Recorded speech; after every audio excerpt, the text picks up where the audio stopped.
The headlines are screaming lots of messages, but what's actually happening in contact centers? And what do leaders need to be paying attention to now? Here are 3 important trends that few saw coming.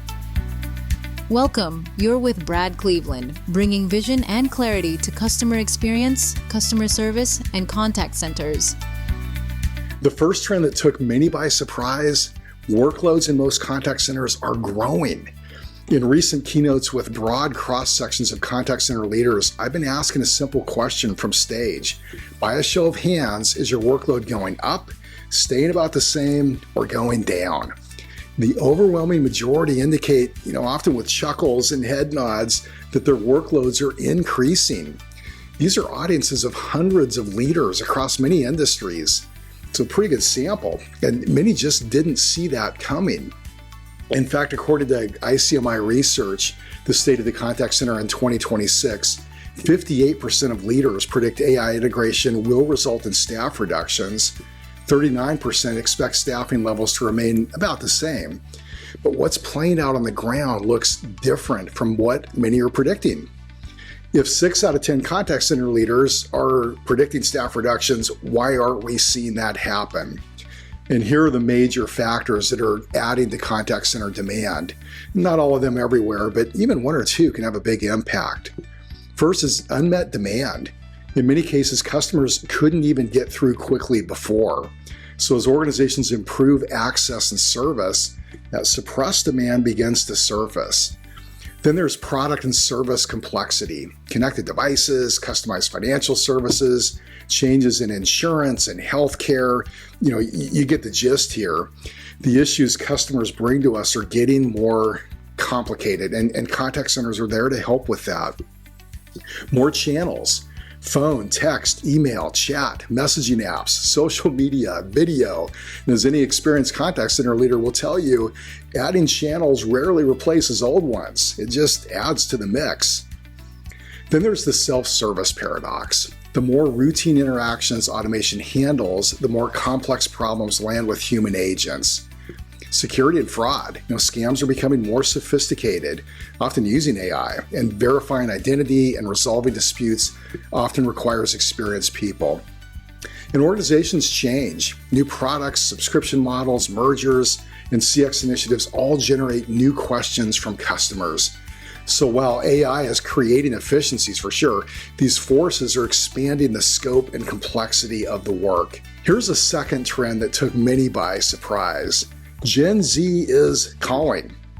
I still hear people say, well, Gen Z just doesn't want to talk to anyone. And that's just not the case. One of the surprises to many researchers and practitioners in the last couple of years is finding that Gen Z is often more likely to call than Millennials or Gen Xers. Yeah, they start with self-service or chat, but they quickly move to phone if need be. So Gen Zers are calling, Boomers are using chat. These are reversals in the trends that we were seeing in years past. And this really highlights the importance of rolling out the channels that make sense for customers and making things easy for them.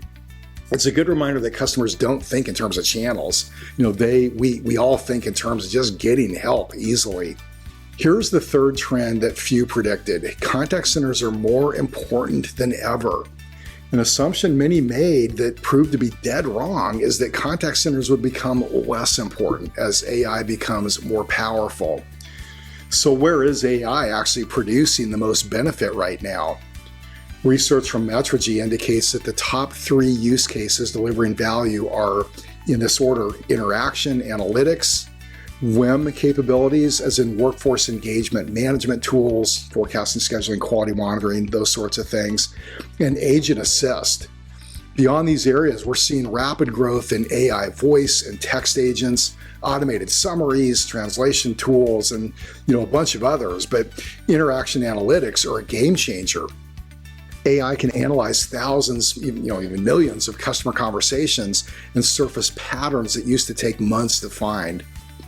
In smart organizations, supervisors use it to identify coaching opportunities, product teams use it to uncover product issues, sales leaders are using it to understand what helps close deals, and executives are using the insights to guide improvements across the organization. And in many cases, the contact center is becoming the most powerful listening post in the enterprise. So the role of the contact center is evolving, not just as a place that resolves problems, and that's important, but as a place that helps organizations really understand customers and improve products and strengthen the organization. That puts contact center leaders in a more strategic position than ever before. There's a real opportunity right now to up the value of your contact center and a real danger of falling behind. In fact, during times of change, we tend to see greater separation between the best centers and those that just aren't keeping up. Which will yours be? I really see that as a matter of choice. If you find this kind of content valuable, please subscribe, whatever platform you're on, and thanks so much for joining me.